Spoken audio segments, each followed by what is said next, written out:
Buddies welcome to our channel Rishka constructions. ఇప్పుడు నేను మీకు బీబీఎస్ గురించి చెప్తానమాట. BBS full form bar bending schedule. బేసిక్గా ఇది క్యూఎస్ వాళ్ళకి బాగా ఉపయోగపడుతుంది. ఈవెన్ సైట్ ఇంజనీర్ చేసేవాళ్ళు కూడా బీబీఎస్ గురించి తెలుసుకోవడం మంచిదన్నమాట. దీంట్లో రెండు థియరీస్ ఉంటాయి. సైట్ ఎగ్జిక్యూషన్ చేసేవాళ్ళు అయితే బీబీఎస్లో ఏం తెలుసుకోవాలంటే వాళ్ళు క్వాంటిటీస్ తీయటము అదేం తెలుసుకోవసరం లేదు. బట్ ఏదైతే ఫుట్టింగ్ డ్రాయింగ్ ఉంటుందో ఫుట్టింగ్ డ్రాయింగ్ చూసి బార్ ఎలా వస్తుంది అనేదాన్ని సైట్లో ఉన్న వాళ్ళు తెలుసుకుంటే చాలా మంచిది. ఎందుకంటే సైట్ ఎగ్జిక్యూషన్ చేసేటప్పుడు మనం పెద్ద కంపెనీస్ అయితే బీబీఎస్ డిపార్ట్మెంటే సపరేట్గా ఉంటుంది. బీబీఎస్ కంప్లీట్గా తీసేవాళ్ళు ఒకళ్ళు ఉంటారు. పోతే మీకు ఫోర్మెన్స్, స్టీల్ ఫోర్మెన్స్ వీళ్ళంతా కూడా సపరేట్గా ఉంటారు.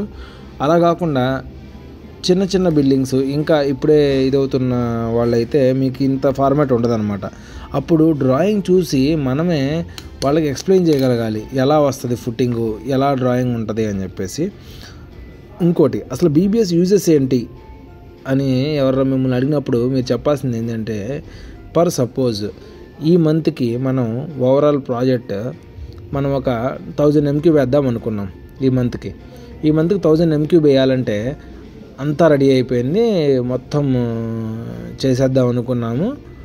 But at the last and మనకేం తెలిసిందంటే అక్కడ 10 mm డయా వచ్చే దాంట్లో 10 mm లేదు సైట్లో.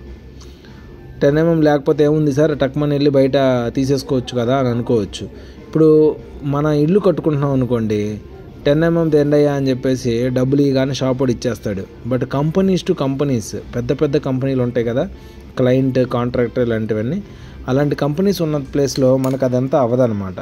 అందుకనే బార్ బెండింగ్ షెడ్యూల్ అనేది చాలా ఇంపార్టెంట్. బార్ బెండింగ్ షెడ్యూల్ అంటే ఇన్ డీటెయిల్గా మీకు బార్ ఎక్కడ ఎలా వస్తుంది, ఎంత వస్తుంది, దేంట్లో వస్తుంది అనేది ఇన్ డీటెయిల్గా మీకు తెలిసిపోయిద్ది అనమాట. అంటే ఏంటంటే ఇప్పుడు సపోజ్ మనం ఈ మంత్ ఓన్లీ ఫుట్టింగ్ కాంక్రీట్ వేద్దాం అనుకున్నాం. సో ఓన్లీ ఫుట్టింగ్ కాంక్రీట్ వేయాలంటే మనకి స్టీల్ దేనికి కావాలి, ఫుట్టింగ్ అండ్ కాలం రెండింటికి మనకి స్టీల్ కావాలి. ఆ స్టీల్ సైట్లో ఉంది అన్న కాన్ఫిడెంట్ నీకుంటే మనం చేసేయచ్చు అనమాట. ఇప్పుడు కాంక్రీట్ అనేది అలా కాదు. కాంక్రీట్ ఏం చేస్తారంటే బేసిక్గా పీఓ ఇచ్చేటప్పుడే కాంక్రీట్ ఏం చేస్తారంటే వాళ్ళు 1000 MQ అనుకోండి, ఒక 1200 MQ 1300 MQ పీఓ ఇచ్చేస్తారు. ఎందుకు? కాంక్రీట్లో మీరు స్పెషల్గా తీసుకొచ్చి సైట్లో పడేసేది ఉండదు.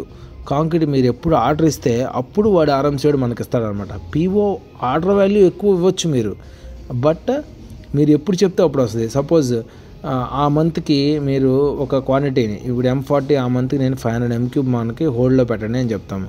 ఈ 500 MQ ఎంటైర్ మంత్లో మీరు ఎప్పుడైనా తీసుకోవచ్చు. బట్ స్టీల్ అలా కాదు. స్టీల్ ఎలా ఉంటుందంటే మీరు ఆర్డర్ ఇచ్చిన 45 డేస్కి వాడు పెద్ద వెహికల్లో మీకు మొత్తం స్టీల్ పంపించేస్తాడు.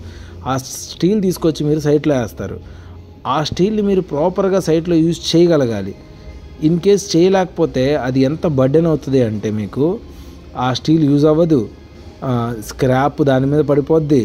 ఇదంతా ఓవరాల్గా స్క్రాప్ తీయమంటారు, దానికి మళ్ళీ మనుషుల్ని పెట్టాలి.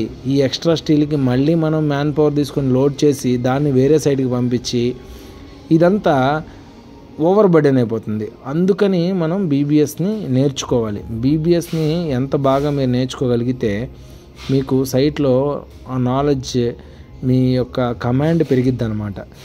సైట్ ఇంజనీర్స్ ఎవరైతే ఉన్నారో వాళ్ళు ఇన్ డీటెయిల్ అనాలిసిస్ ప్రతి దాంట్లోనూ ఉండాలి వాళ్ళకి.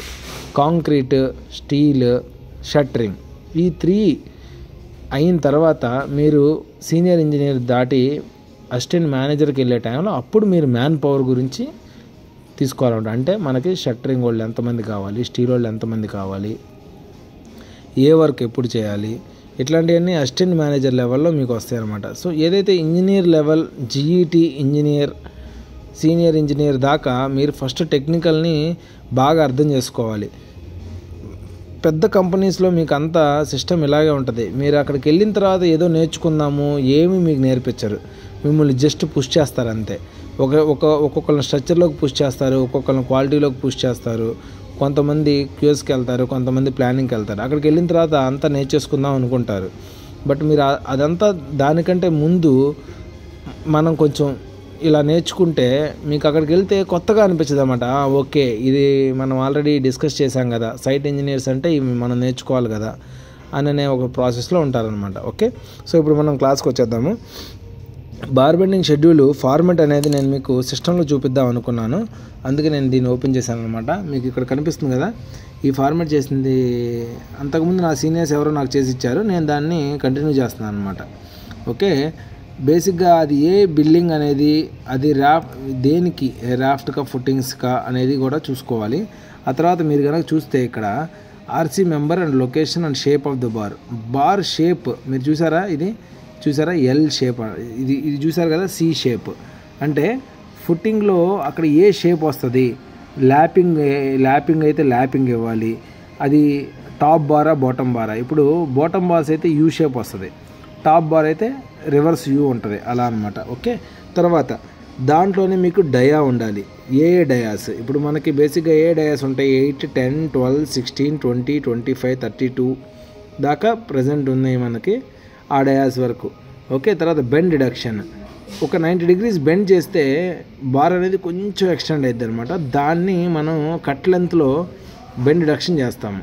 ఓకే, ఇప్పుడు నేను ఇక్కడ ప్రెస్ చేసినప్పుడు మీకు కనిపిస్తే ఇది ఓవరాల్ ఏదైతే నేను తీసుకున్నానో అదంతా ఇక్కడ ఎడిషన్ చేసి ఈ బెండ్ డిడక్షన్ నెగిటివ్ చేసిద్ది అనమాట. ఓకే, సో బెండ్ డిడక్షన్ అలా తీసుకుంటాం అనమాట మనం. తర్వాత ఎన్ని నెంబర్స్ ఉన్నాయి, బార్ యొక్క నెంబర్స్, అంటే ఒక ఫుటింగ్లో ఇప్పుడు సపోజ్ ఈ ఫుటింగ్ తీసుకున్నాము. ఓకే, ఫుటింగ్ C1 633 అనేది, అంటే ఇలాంటివి మనకి 3 నెంబర్లు ఉన్నాయి సేమ్ సైజుతో. ఓకే, సో నేను ఇలా తీసుకున్నాను అనమాట. సైజ్ ఎంత దాన్ని 3.6x3.6 అనమాట. స్పేసింగ్ అనేది 200 ఉంది. కాబట్టి ఇవన్నీ నేను ఫార్ములా ప్రకారం పెట్టుకుంటే మీకు ఎలా ఉంటుందంటే సైజు బాటమ్ షార్ట్ బార్ 3.45, ఎందుకు దాని యొక్క సైజులో నుంచి స్పేస్ అనేది మైనస్ చేస్తున్నాడు. ఏంటది స్పేస్ అంటే యాక్చువల్గా అది కవర్, సైడ్ కవర్ అనమాట. ఇక్కడ ఫుటింగ్లో మనకి వాళ్ళు 75 కవర్ మెయింటైన్ చేయమన్నారు, అందుకని ఈ మెజర్మెంట్ వచ్చింది అనమాట. సైడ్ ఎల్ అనేది ఇప్పుడు కామన్గా అన్ని ప్రాడక్ట్స్లో మీకు 300 ఉంటుంది. ఓకే, ఇది నేను మళ్ళీ మీకు ఇంకోసారి బుక్లో కూడా ఎక్స్ప్లెయిన్ చేస్తాను. ఇప్పుడు జస్ట్ ఈ ఫార్మెట్ మాత్రం చూపిస్తున్నాను, అంతవరకు చూడండి. 10 mm బార్ వచ్చింది మీకు, బెండ్ డిడక్షన్ వచ్చింది, తర్వాత ఓవరాల్ లెంత్ వచ్చింది, ఎన్ని నెంబర్స్ కూడా వచ్చినాయి, అవి ఓవరాల్ మెంబర్స్. ఒక ఫుటింగ్లో ఎన్ని నెంబర్స్ చూపిస్తాడు, తర్వాత ఓవరాల్ అలాంటి ఫుటింగ్స్ ఎన్ని ఉన్నాయి ఆ ప్రాజెక్ట్లో అనేది కూడా మనం చూపిస్తాం అనమాట. ఇది వచ్చేసి లాస్ట్లో ఇది ఓవరాల్ కటింగ్ లెంత్ దాంట్లో. ఇప్పుడు ఇది 8 అయితే 8లోకి వస్తుంది, 10 అయితే 10లోకి వస్తుంది, 12, 16, 25, అంటే ఈ ప్రాజెక్ట్లో 25 లాస్ట్, అందుకని ఇలాంటి ఫార్మేట్ ఉందన్నమాట. ఓకే, తర్వాత లాస్ట్లో ఏం చేస్తామంటే టోటల్ లెంత్ ఏ డయాకి ఆ డయా లెంత్స్ వచ్చేస్తాయి. ఇక్కడ మీకు ఇక్కడ కనుక చూస్తే unit weight in kg per running metre, అంటే 8 mm అయితే 0.395 kg ఉండిద్ది. ఓకే, 10 అయితే 0.617, 12 అయితే 0.888, 1.58, 2.46. ఇది ఏదో పెద్ద ఫార్ములా ఏం కాదు, d²/162 అని కొడితే మీకు ఆ ఫార్ములా వచ్చేసింది. తర్వాత ఇవి రెండు మల్టిప్లై చేసి /1000 వచ్చినప్పుడు మనకి అది మెట్రిక్ టన్లో వచ్చింది. అంటే ఇప్పుడు నాకు ఓన్లీ ఫుటింగ్స్ అండ్ ఫుటింగ్స్కి మాత్రమే నాకు ఎన్ని టన్నులు కావాల్సి వస్తుంది, 63 tons. మీరు అనుకోవచ్చు 63 tons అంటే చాలా హ్యూజ్ కదా. సో ఇట్లా ఒక ప్రాజెక్ట్కి మీరు ఆల్మోస్ట్ 300-400 tons ఇండెంట్ వేస్తారు, అంటే నథింగ్ బట్ వాల్యూ ఎంత అనుకున్నారు. ఒక్కొక్కటి ఈరోజు మీరు 70,000 వేసినా కానీ 300 ఇంటూ 70,000 వేసి చూడండి మీరు, మీ వాల్యూ ఎంత వచ్చిందో మీకు తెలిసిద్ది. ఎంత వస్తుందో తెలుసా? ఓకే, ఎంత వచ్చిందో తెలుసా? 2.1 CR వచ్చింది. ఏంటి, 300 tons వేస్తే. మీరు అర్థం చేసుకోండి, వాల్యూ ఏమంత చిన్న వాల్యూ కాదు. సో ఇంత వాల్యూ ఉన్న స్టీల్కి మనం BBS నేర్చుకుంటే మీరు మీ యొక్క వర్క్లో బాగా ఎఫిషియెంట్గా ఉంటారనమాట. ఇప్పుడు ఇన్ డీటెయిల్గా వెళ్దాం. ఓకే, సో బేసిక్గా ప్రాసెస్ ఏంటి అంటే మనం BBS తీసిన తర్వాత దానికి ఒక 10% యాడ్ చేసుకొని మనం ఇండెంట్ ఇస్తాము. ఇండెంట్ అది సప్లయర్కి ఇస్తాం. సప్లయర్ ఏం చేస్తాడంటే మనకి మెటీరియల్ సప్లై చేస్తాడు. మెటీరియల్ సప్లై చేసిన తర్వాత కటింగ్ అండ్ బెండింగ్ అయ్యి అప్పుడు రెడీ అవుతుంది. ఓకే, కాంక్రీట్లో లాగా అంతా రెడీ అయిపోయింది సార్, కాంక్రీట్ వేయాలి అనగానే మీరు చేయగానే రాదు. స్టీల్కి మీరు ఎప్పుడు 1 month ముందు ఉండాలి. ఓకే, ఇప్పుడు నేను మీకు ఇన్ డీటెయిల్గా చెప్దాం అనుకుంటున్నాను. ఇది ఫుటింగ్, నేను 2x2 ఫుటింగ్ తీసుకున్నాను. 2x2 ఫుటింగ్లో 16 mm rod 100 centre to సెంటర్లో బోత్ సైడ్స్ ఉంది అని తీసుకుంటే మనం ఎలా క్యాలిక్యులేట్ చేస్తామంటే, ఇప్పుడు నెంబర్ ఆఫ్ బార్స్ ఇప్పుడు ఏమైంది 2000 డివైడెడ్ బై 100 అంటే 20 + 1 21, ఇది n+1 అనమాట.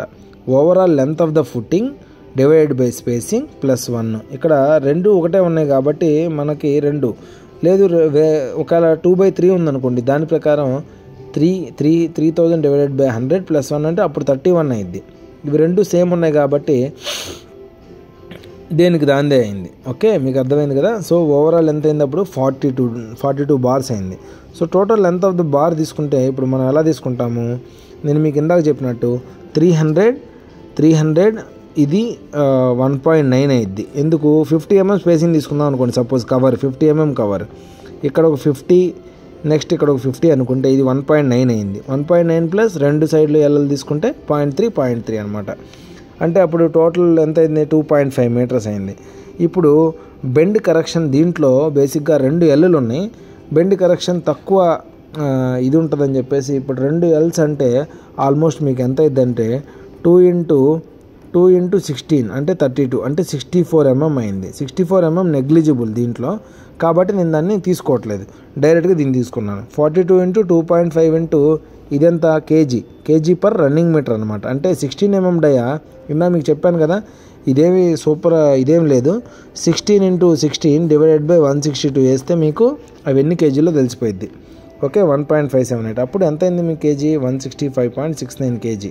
ఏంటి ఇది జస్ట్ ఒక ఫుటింగ్కి. నెక్స్ట్ అదే ఫుటింగ్లో కాలం చూద్దాము.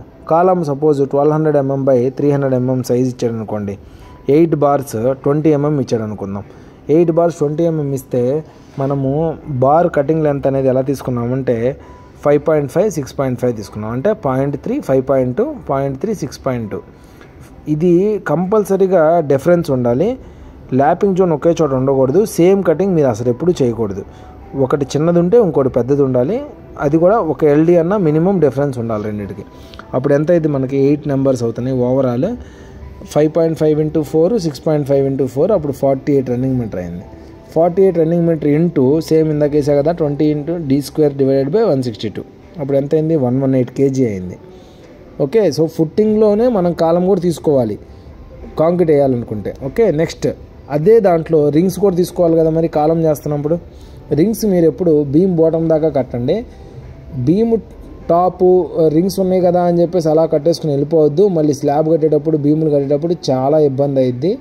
సో ఎప్పుడు మీరు రింగ్స్ బీమ్ బాటమ్ దాకే కట్టండి. కాంక్రీట్ అంతా అయిపోయిన తర్వాత స్లాబ్ కూడా షట్టరింగ్ కొట్టిన తర్వాత కావాలనుకుంటే ఒకటి 2 రింగులు అప్పుడు పెట్టండి. ఓకే, ఇక్కడ బీమ్ బాటమ్ చూశారు కదా, బీమ్ బాటమ్ 4 మీటర్స్ అనుకుంటే 150 mm స్పేసింగ్లో రింగ్స్ కట్టాలనుకుంటే 26.6 వచ్చిందనమాట. అంటే 27 + 1 మీకు నేను ఎప్పుడు చెప్తాను n+1 అనేది మన ఫార్ములా. సో 28 రింగ్స్ వస్తాయి. 28 రింగ్స్. ఇప్పుడు రింగ్ చూడండి, ఇప్పుడు 1200 actual size of the column. 1200లో కాలంకి మనం 40 mm స్పేసింగ్ అంటాము. అంటే 40 కవర్ స్పేసింగ్ కాదు, సారీ, ఇది కవర్ అనమాట. సో క్లియర్ కవరే 40 mm అనుకుంటే అప్పుడు 40 80 తీసేస్తే ఇది 1120. 300లో 40 80 తీసేస్తే 220. ఓకే, సో అప్పుడు ఏమైంది ఇది 1120 × 2 + 220 × 2. తర్వాత ఇక్కడ హుక్ ఉంది చూసారా, ఈ హుక్ అనేది మినిమం మీరు 9D తీసుకోండి. ఫార్ములా అది ఎక్కడ చూసినా కూడా మీకు 9D ఉంటుంది, మినిమం 9D. అంటే ఒకవేళ 8 mm అనుకోండి 72 mm, అదే 10 mm అయితే 90 mm. సో డిపెండ్స్ అనమాట. మనం 8 mm తీసుకుంటున్నాం కాబట్టి 9 × 9 + 9 2 9లు ఉన్నాయి కదా అక్కడ. సో 18 × 8 అనమాట. తర్వాత బెండ్ కరెక్షన్. సో ఒక ఎల్ దగ్గర మనకి 2 times ఆఫ్ ద D అనేది పోద్ది అనమాట. సో ఒక రింగ్లో మీకు 5 L's ఉంటాయి. 5 × 2 అంటే 10D, 10 × D అనమాట. ఓకే, సో అప్పుడు మీకు లెంత్ ఎంత వచ్చింది 2.74 లెంత్ వచ్చింది. ఎన్ని నెంబర్స్ అనేది మీకు ఎక్కడ కనిపిస్తుంది, ఇక్కడ చూపించాను మీకు numbers. Okay, so numbers into length అంటే ఓవరాల్ వెయిట్ వచ్చింది ఎంత 76.72. ఓవరాల్ వెయిట్ని మళ్ళీ మనం కేజీలో కన్వర్ట్ చేసుకుంటే 30.30 kg. ఓకే, మీకు అర్థమైంది అనుకుంటున్నాను. అంటే మీరు ఫస్ట్ ఎన్ని నెంబర్స్ వస్తాయో చూడాలి, ఎంత లెంత్ చూడాలి. లెంత్ ఇంటూ నెంబర్స్ వేసుకుంటే మీకు ఓవరాల్ లెంత్ వచ్చింది. ఆ overall length into unit weight per KG ఏదైతే వేస్తామో అది వేస్తే మీకు ఓవరాల్ కేజీ వచ్చింది. అలా ప్రతి ఫుట్టింగ్స్ ప్రతి కాలమ్స్ తీసుకొని ఎండ్ పాయింట్లో మనం బీబీఎస్ అనేది చేస్తామన్నమాట. ఇదంతా చేయడానికి మనకి